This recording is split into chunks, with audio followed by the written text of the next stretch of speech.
The emergency room at St. Mary's Hospital buzzed with its usual chaos of Saturday night drunk college students, domestic violence calls, and the occasional heart attack. Dr. Elena Martinez had seen it all in her 15 years as a trauma surgeon, but nothing quite like the young woman who'd just been wheeled in. 23-year-old female, motorcycle accident on Highway 101.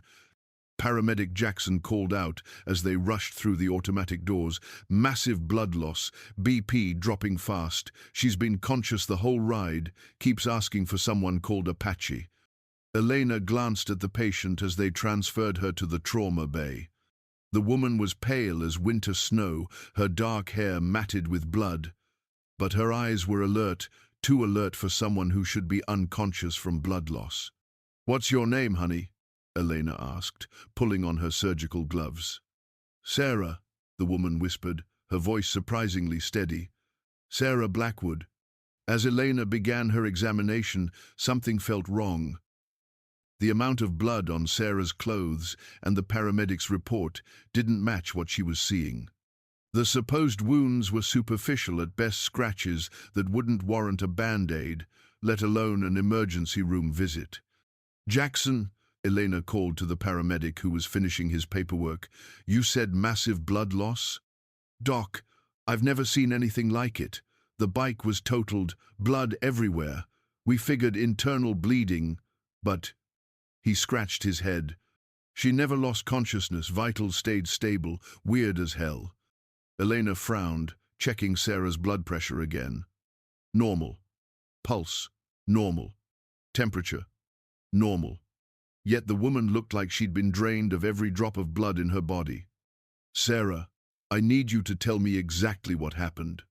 Sarah's eyes darted toward the entrance. "Is Apache here yet? Apache Morrison? Who is Apache Morrison?" Before Sarah could answer, a commotion erupted near the entrance. A tall, weathered man with graying hair and intense blue eyes pushed past the security guard, his face etched with worry and something else, fear. "Where is she? Where's Sarah?" His voice carried the authority of someone used to being obeyed. "Are you Apache Morrison?" Elena asked. He nodded curtly. "I'm her guardian. How is she?" Elena studied his face.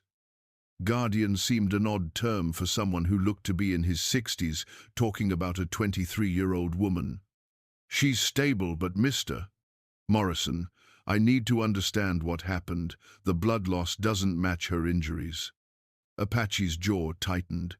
He looked at Sarah, who gave an almost imperceptible nod. "Doctor," Sarah whispered, "I need to show you something. But first, Apache needs to check." Apache approached the bed cautiously, like he was approaching a wild animal. Sarah extended her arm, and Elena watched in fascination as Apache rolled up her sleeve, revealing what looked like an old tattoo, intricate symbols that seemed to shift and move in the fluorescent light. Apache pulled a small cloth from his pocket, white cotton that looked ancient and worn. Sarah's breathing quickened. "I don't bleed anymore," she whispered, her voice carrying a weight that made Elena's skin crawl. Apache pressed the cloth against Sarah's arm, over the tattoo. For a moment, nothing happened. Then Apache staggered backward, the cloth falling from his hands as he gasped for air, his face going white. The cloth had turned deep crimson, soaked through with blood that seemed to appear from nowhere. "What the hell?" Elena started, but Apache held up a shaking hand. 23 years ago," Apache began, his voice hoarse, "I was a different man. I dealt in things that shouldn't be dealt with, collected artifacts that should have stayed buried." He looked at Sarah with eyes full of regret. "Sarah's parents came to me desperate. Their daughter was dying of leukemia, 8 years old, maybe weeks to live." Elena felt her scientific mind rebelling against what she was hearing, but she couldn't deny what she'd just witnessed. They'd heard rumors about me, about things I could do. I had acquired something, a binding cloth, supposedly used by ancient healers. The price was supposed to be mine to pay. Apache's voice broke. "But the cloth, it was hungry. It took their payment instead. What payment? Elena asked, though she dreaded the answer. Sarah answered, her voice steady despite the tears streaming down her face. Their ability to die naturally, to bleed, to heal the way humans are supposed to heal. Apache continued. The cloth absorbed Sarah's leukemia, drew it out of her like poison from a wound. But it also drew out something else, her mortality. She hasn't aged properly since then. Hasn't bled, cuts heal instantly. She's stuck, existing between life and death. Elena looked at the cloth on the floor, still wet with blood. And the blood tonight? Every few months, the cloth calls to her. It needs to feed, to release what it's holding, if she doesn't come to it willingly. Apache shuddered. The last time we tried to ignore it, she collapsed during her college graduation, looked just like tonight, drained, but no wounds to show for it. This is insane, Elena muttered, but she picked up the cloth anyway. It felt warm, almost alive. Medical science doesn't explain a lot of things, Doctor, Sarah interrupted. Like how I graduated medical school last month, like how I've been studying to understand what I am, what was done to me. Elena stared. You're a doctor? I will be. I wanted to understand the science behind what I am, to maybe find a way to break the binding. Sarah sat up on the bed, and Elena noticed that the pallor was already fading from her face. But every few months, I have to come back to this, to bleed into the cloth so it doesn't take the blood from my body directly. Apache was regaining his composure, though his hands still shook. I carry the cloth now. It's my burden, my punishment for what I did to her family. What happened to her parents? They died 2 years later, car accident. Apache's voice was bitter. The cloth protects her, but it extracts a price from everyone around her eventually. Elena felt a chill run down her spine. And you've been taking care of her ever since? Someone has to. Someone has to help her control it. Apache picked up the cloth, now stained but no longer dripping. Someone has to carry the weight of what I did. Sarah swung her legs over the side of the bed, looking perfectly healthy now. I'm going to finish my residency, Dr. Martinez. I'm going to specialize in hematology. Maybe I can help other people, even if I can't help myself.